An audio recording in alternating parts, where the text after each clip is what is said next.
Assalamualaikum warahmatullahi wabarakatuh.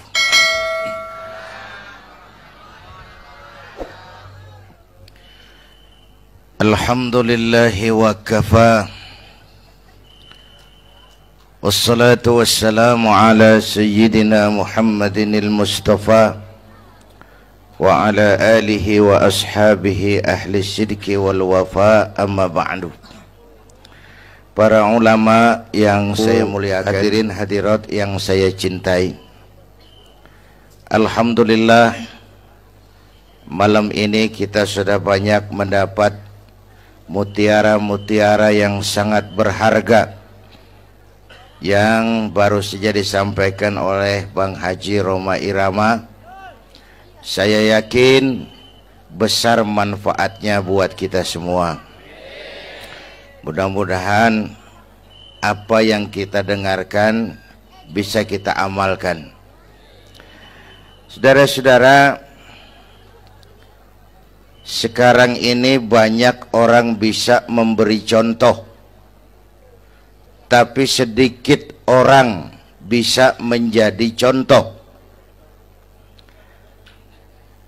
Ngasih contoh mah gampang, jadi contoh susah. Karena beliau manusia. Laqad ja'akum rasulun min anfusikum. Kalau kambing disuruh nyontoh ayam, yang nyuruh nyontoh kagak punya pikiran. Ya, kagak level. Kambing mah nyontohnya kambing, kebo nyontohnya orang, nyontohnya orang. Makanya Nabi kita orang, bukan malaikat, bukan jin, bukan dewa, manusia. Kalau manusia disuruh nyontoh manusia, itu perintah masuk akal, predispositionnya sama. Kalau disuruh nyontoh malaikat mah ribet kan. Malaikat bagaimana nyontohnya, dia mah tidur kagak, makan kagak, sama duit budeg, sama perempuan kagak open, lah susah nyontohnya. Ya, Superman tuh biar hebat nggak bisa dicontoh Superman, bagaimana terbangnya, lagian pakai celana dalam di luar ban, nggak bisa dicontoh Superman mah. Nabi kita manusia utuh, cuman sungguh pun manusia, kualitasnya beda. Ini namanya basyarun la kal basyari. Manusia memang, tapi jangan samain, bobot bibitnya beda. Contoh, kita nih manusia, kita tidur. Nabi kita manusia, beliau tidur. Tidur Nabi, tidur mata doang, hatinya nggak pernah tidur. Tuh bedanya sama kita tuh. Tidur kita keblek, asal tidur habis-habisan. Lagi kita manusia, kita keringetan. Nabi kita manusia, keringetan. Keringet Nabi harum wangi, bau minyak kasturi, zaman belum ada parfum. Keringet kita udah rasain aja masing-masing dah, jangan pakai dikebet udah.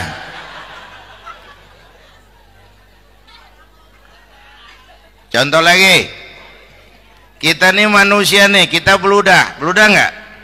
Nabi kita manusia, beliau juga beludah. Ludah Nabi obat, ludah Nabi itu pan waktu mau hijrah kan sama Sayyidina Abu Bakar, sampai di Gua Sur, Sayyidina Abu Bakar bilang, saya turun duluan ke gua ya Rasul. Ngapain? Bersihin gua, takut ada binatang berbisa.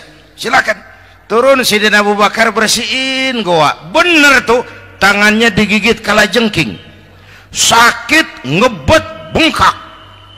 Kalajengking Arab ya, emang di Arab kejadiannya. Herem nyaut aja bener. Ditahan aja, udah aman ya Rasul, silakan turun. Lama-lama dalam gua berduaan kelihatan juga Sayyidina Abu Bakar mukanya pucat. Nabi tanya, ma baluka ya Abu Bakar? Abu Bakar kenapa? Nggak apa-apa. Berat meninggalkan Mekah? Enggak. Malas hijrah ke Madinah? Enggak. Takut diubur-ubur Quraisy? Orang kata enggak, itu mah enggak. Loh, kenapa muka kamu pucat? Tangan digigit kalajengking. Ngapa nggak ngomong dari tadi? Saya nggak mau nyusahin Tuhan ya Rasul. Biar saya tahan, asal jangan nyusahin Tuhan.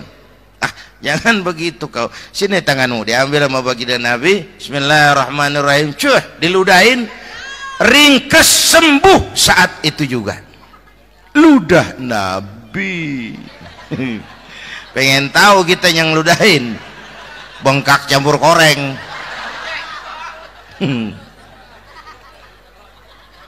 Satu tuh alasannya kenapa Nabi dijadikan contoh, karena manusia. Kalau manusia disuruh nyontoh manusia pasti bisa dong ya.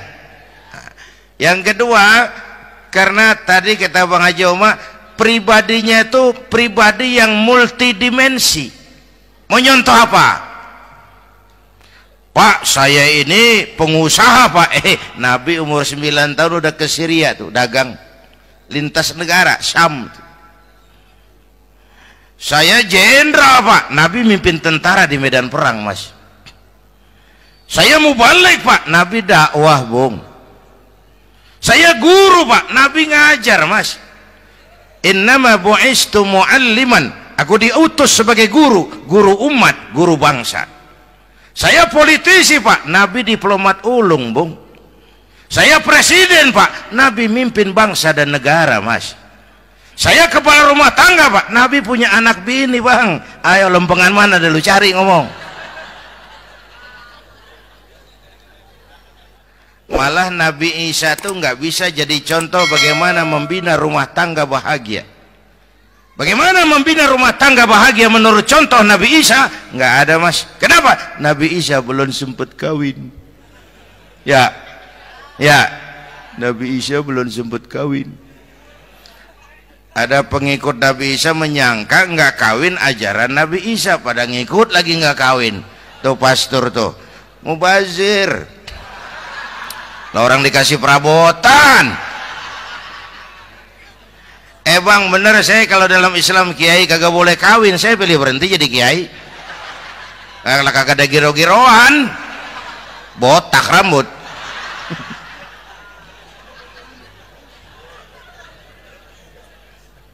Makanya Bang Haji Oma cerita poligami saya girang banget tadi. Bukan yang ngomong ahlinya soalnya.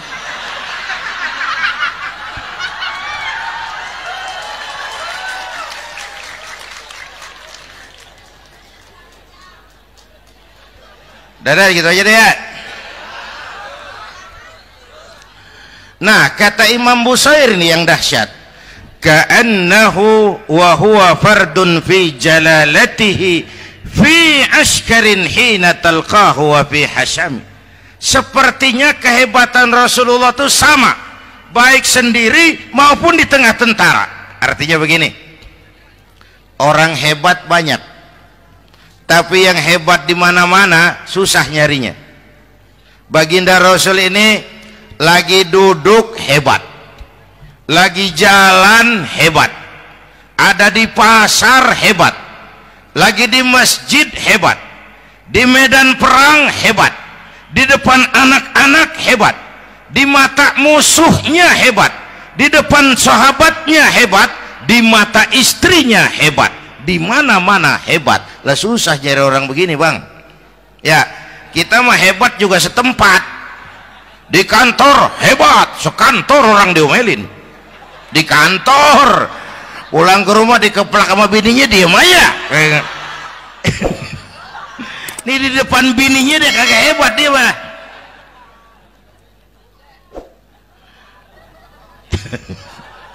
Oke, lalu kalau begitu soalnya apa yang mau kita contoh? Saya sampaikan 3 aja.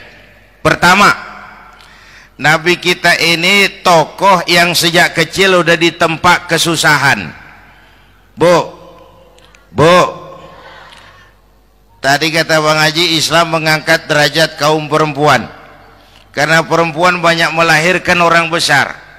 Lihat Sayyidah Aminah, ibunda baginda Nabi, melahirkan anak pertama tanpa didampingi suami. Meninggal suaminya, sedih hatinya, remuk perasaannya, tapi tegar jiwanya. Dilahirkannya bayi bernama Muhammad, diasuhnya penuh kasih sayang, diantarnya menjadi orang besar dan memang dibesarkan oleh Allah. Itu contoh tuh Bu. Bilangin anak-anak tong, bocah Nabi ngangon kambing tong, sekolah tong, jadi orang gede. Baba lu tibang tamat SD lu sarjana lu, baba lu cuman jadi RT lu jadi camat lu. Biarin malu baba lu, pala jadi kaki, kaki jadi pala, asal lu terus sekolah. Bu, anak sekolahin, gelang doang digedein lu. Nih kan kita Betawi nih pendidikan ngentengin banget kotan. Udah dong, jangan tinggi-tinggi sekolah udah. Ngapa mak? Baba lu kagak sekolah hidup noh. Hidup dong, pun jamu monyet juga hidup. Bu, anak sekolahin.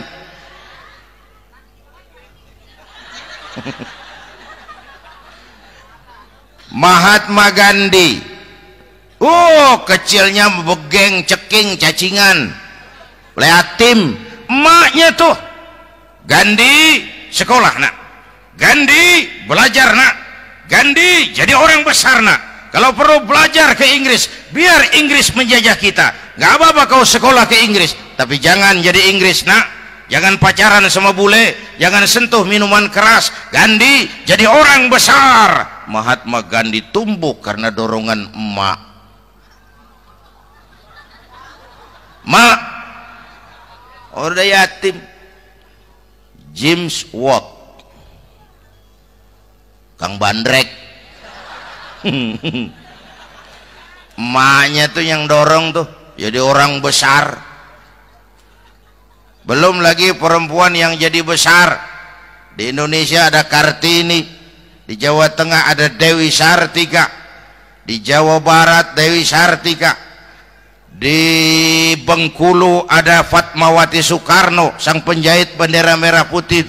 Di Aceh muncul Laksamana Malahayati, disusul kemudian oleh Cut Nyadin, baru kemudian muncul Cut Koko, Cut Meme, Cut, ya udah tak cut lain dah.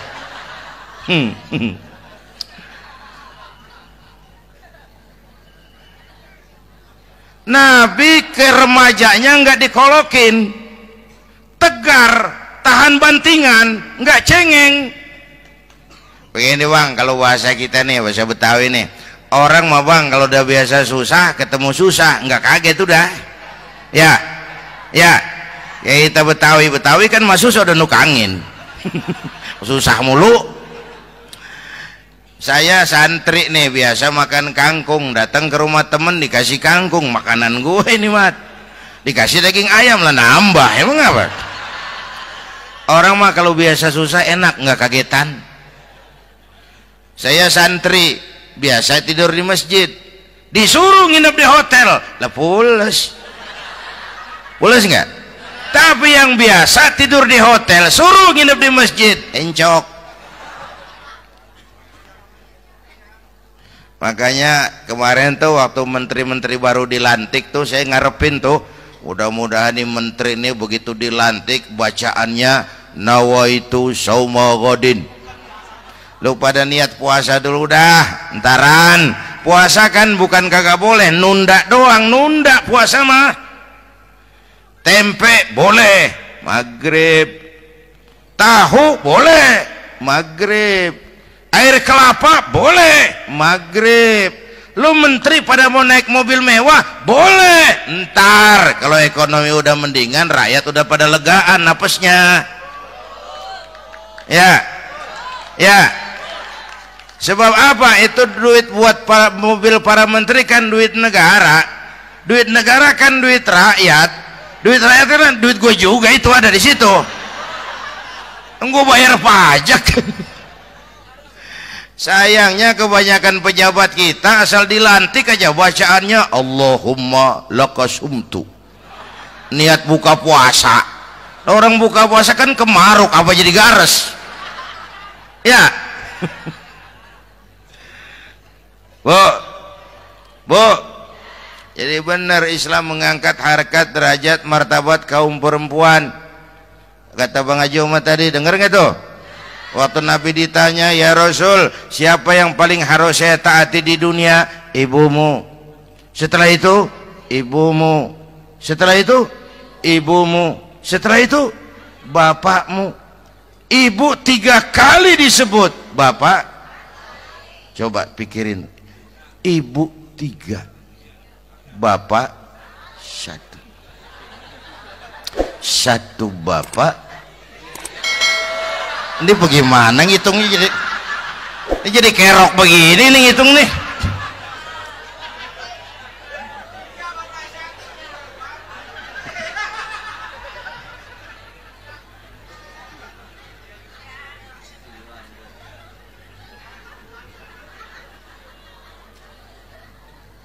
Jangan takut ngadepin susah. Hidup nih keras, kerja keras, perseringat banting tulang.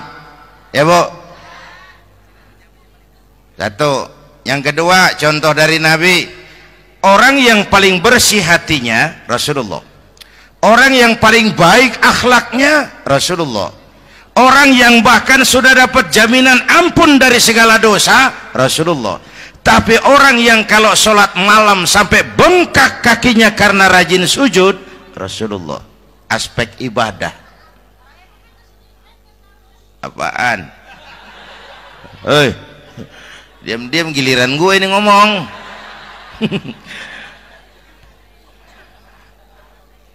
Lo ngomong lagi udah gue pulang.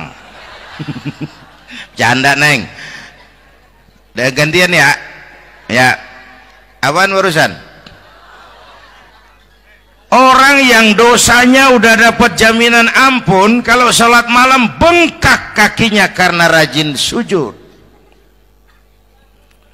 Saya tahu di sini juga banyak yang kakinya bengkak. Semurat. Oke. Kira-kira 3 minggu yang lalu saya menghadiri haul akbar Syekh Maulana Malik Ibrahim di Gresik, haul ke-609. Dari situ saya ke Surabaya ikut zikir sama keluarga besar Tarbiyatul Qulub. Waktu zikir saya terkejut, ada kalimat yang dibaca ratusan kali menyentak perasaan saya. Kalimatnya sederhana, kita hafalah, yaitu kalimat Ana Abdullah.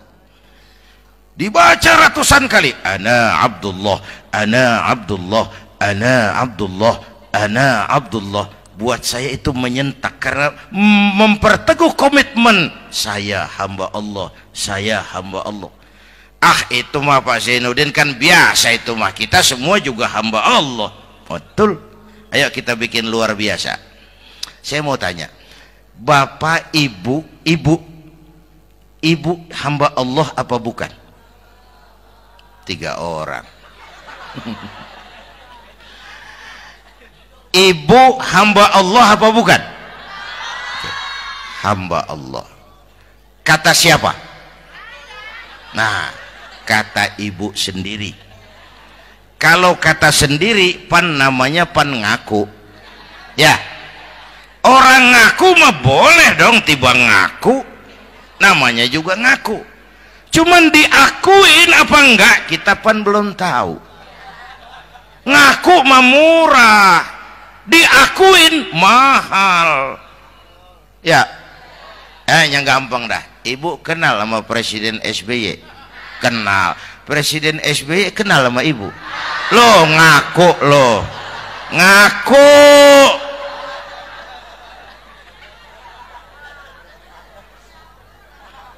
Saya hamba Allah, kata saya. Berapa banyak orang mulutnya hamba Allah, perbuatannya menyatakan dia hamba dunia, hamba harta, hamba jabatan, hamba setan, budak nafsu. Nggak sesuai ucapan sama perbuatan. Yuk jadi hamba Allah yang beneran. Jangan separuh-separuh, kita mapan asal sakit mah hamba Allah. ya Allah, lagi sakit, sehat ya dikit, keder, nyari masjid nggak ketemu.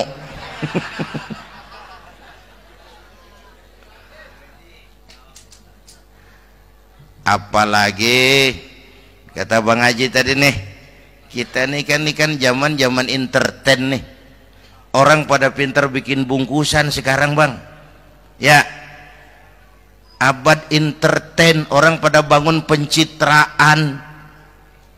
Tadi itu kiai sama dukun tipis bedanya. Dukun pada pasang iklan sekarang, ketik reg. Waduh, sampean lahir hari Selasa, nggak cocok di air, ono di hutan sono, larang udah dagang es jadi berhenti, nggak cocok di air.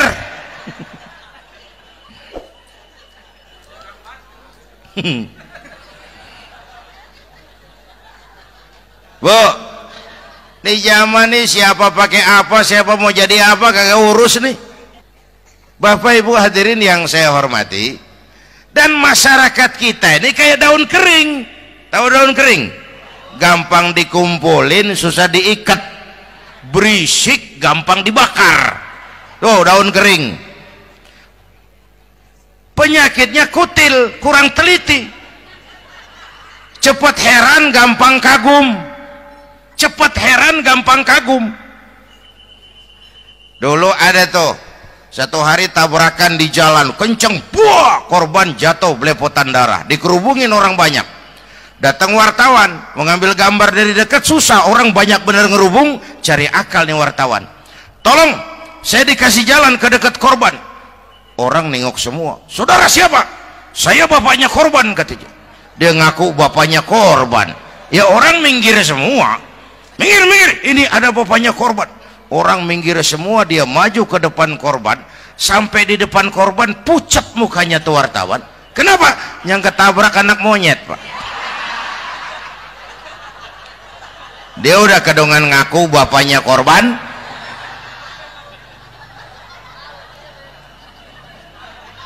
Bu, ini cerita pendek tapi pesannya lumayan nih. Kalau belum kenal bener mah jangan buru-buru ngakuin. Ya, dia kagak tahu yang ketabrak siapa, main ngakuin aja saya bapaknya korban. Lu makan lu jadi bapak monyet sono lu. Makanya jagain kampung kita nih, jangan kemasukan yang aneh-aneh ya. Nabi palsu, aliran aneh, ya ini bid'ah, itu bid'ah kuno yang kayak begitu. Capek kita ngurusin begitu, udah kelewatan ya. Yang tahlil mah terusin, yang kagak suka nggak apa-apa, cuman jangan ngomelin yang tahlil. Orang tahlil juga pakai dalil. Yang mabuk masih banyak, yang tahlil diomelin. Kita nih kayak kurang kerjaan, akhirnya rame turu-turu kita. Padahal yang harus kita kembangkan kan rukun antar umat seagama, rukun antar umat beragama, rukun antar umat beragama dengan pemerintah, kata Bang Haji Omar tadi. Rukun antar umat seagama, turu-turu kita muslim nih kudu rukun. Beda pendapat boleh, marahan jangan. Ya, tangan kanan sama tangan kiri juga beda, cuman rukun. Asal kiri gatal nih, kanan kagak diundang, dia dia datang aja nggak rukin. Nggak ada kiri gatal kanan ngomel, lu garuk aja sendiri. Nggak, dia mah akur ya Bu.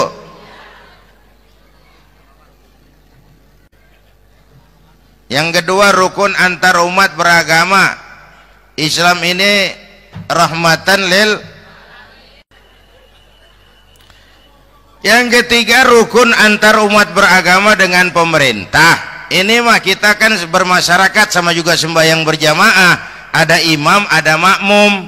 Ya, nih rakyat kalau jadi pemilih yang pintar ke depan, nah, mau milih wali kota kayak gubernur kayak presiden kayak. Sebab apa? Sholat berjamaah kan siapa makmum kagak penting Bang. Makmum mah siapa aja boleh. Ya, tiba ngikutin dia mah.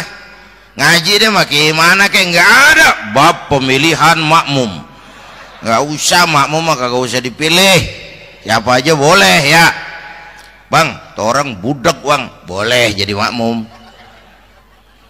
bacanya kagak fasih boleh jadi makmum, ketinggalan satu rakaat boleh jadi makmum, tapi nggak tiap orang boleh jadi imam. Siapa yang dipilih jadi imam? Pertama a'lamuhum, kata Nabi, orang yang paling alim di kampungmu siapa? Angkat jadi imam. Yang paling alim, bukan yang paling tua. Tua juga kalau kejemur kisut. Dulu tuh Nabi Adam waktu diangkat jadi khalifah kan bekalnya apa? Wa 'allama Adam al-asma'a kullaha, al-asma' ay al-ulumul katsirah. Dulu zaman Fir'aun perang sihir sama Musa, sekarang perang visi dan misi. Punya ilmu, Bu, ngerti urusan dari tetek sampai bengeknya. Kalau ngikutin imam yang alim pan enak, bisa dipertanggungjawabkan. Hati-hati milih pemimpin, maksudnya Bu, jangan terjebak oleh penampilan. Emas pasti kuning, bener? Apa semua yang kuning pasti emas? udah paham dulu. Ustadz, kenapa? Di kampung saya ada 2 orang alimnya sama. Yang mana yang jadi imam? Afsahuhum, yang lebih fasih lidahnya. Yang satu alim pelok, yang satu alim kagak pelok. Nah, yang kagak pelok suruh jadi imam. Kenapa? Nggak sah orang fasih bermakmum kepada imam pelok. Ustadz, imam pelok, makmum pelok semua. Sah. Namanya kampung pelok, biarin. Susah diurusin udah itu. Apa sih artinya fasih? Yang enak deh, nyambung. Pegel kalau punya pemimpin kagak nyambung sama rakyat. Ya, rakyat mau yang ngidul deh ngalor, rakyat mau yang ngulon deh ngetan, lah kan capek rakyat, kagak nyambung. Makanya kalau jadi imam pesan Nabi, idza amma ahadukumun nas falyukhaffif. Kalau kamu jadi imam, ringankan sholat kamu. Itu makmum nggak sama kekuatannya. Jangan panjang-panjang kalau jadi imam, kudu tahu keadaan makmum. Tuh makmum ada yang udah tua renta, diri aja udah gemeter. Ada yang punya darah tinggi, kalau sujud kelamaan palanya ngebet. Ada yang udah janji tuh makmum habis sembahyang mau terima duit. Kalau imam kelamaan, kalau saudan makmum. Ya, nyambung. Jangan udah diangkat jadi imam saenake dhewe. Salat Isya berjamaah, rakaat pertama selesai Fatihah, Yasin. Makmum ikut mengikut, cuman bari ngancem. Besok gua tawiatin balik lagi udah. Kagak nyambung. Kalau nggak nyambung tuh capek, Bu. Jangan tersenyum kepada orang buta, jangan berbisik kepada orang tuli. Kagak nyambung. Orang buta diajak senyum. Bagus sih maksudnya, cuman kan rada mubazir. Orang kagak paham. Cari pemimpin yang nyambung. Kalau memang masyarakatnya suka tahlil, cari pemimpin yang suka tahlil. Rakyatnya suka maulid, cari pemimpin yang suka maulid supaya nyambung, kagak pegel kita.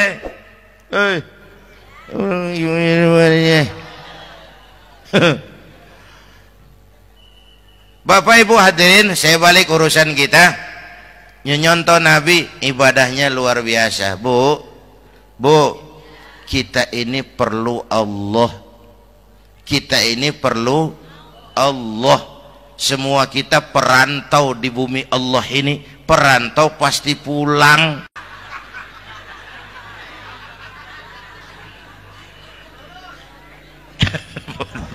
Bolot. Bodoh kalau ada perantau, dia sadar dia perantau tapi nggak pernah mikirin pulang. Lebih bodoh lagi mikirin pulang tapi nggak nyiapin bekal. Yang tadi Bang Haji Omah udah bilang tuh, muda mati. Ya, kadang-kadang engkongnya seger banget, cucunya mati. Ya, perantau mah mesti pulang. Sini mah kita ngendon doang, ngendon taran. Mula-mula pan bang, kita mah tinggalnya jauh di alam arwah, dari sana pindah ke alam rahim, alam kandungan emak nih. Pernah tinggal di situ 9 bulan tuh, ada yang 2 tahun, yang keluar udah kumisan, kelamaan ngetemnya itu.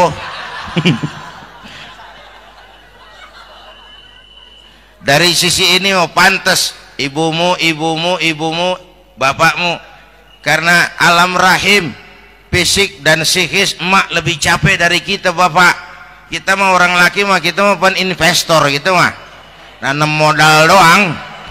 Yang ngolah pabrik kan emak tuh, ya mak. Pabrik. Anak-anakku remaja, pemuda yang hadir, masya Allah, emakmu, emakku, emak kita semua nih, dari mulai ngidamin kita udah kita seksa nih emak nih. Dari mulai ngidamin kita udah kita seksa emak nih, muntah nggak urus. Mending ada yang dikeluarin mah enak, lega. Ini kagak ada apa-apanya. Bener mak. Yang dipengenin yang kagak musim, lah kan setengah mati lagi urusan. Tengah malam pengen megang pala kereta, lu jorok bener lu, gue heran.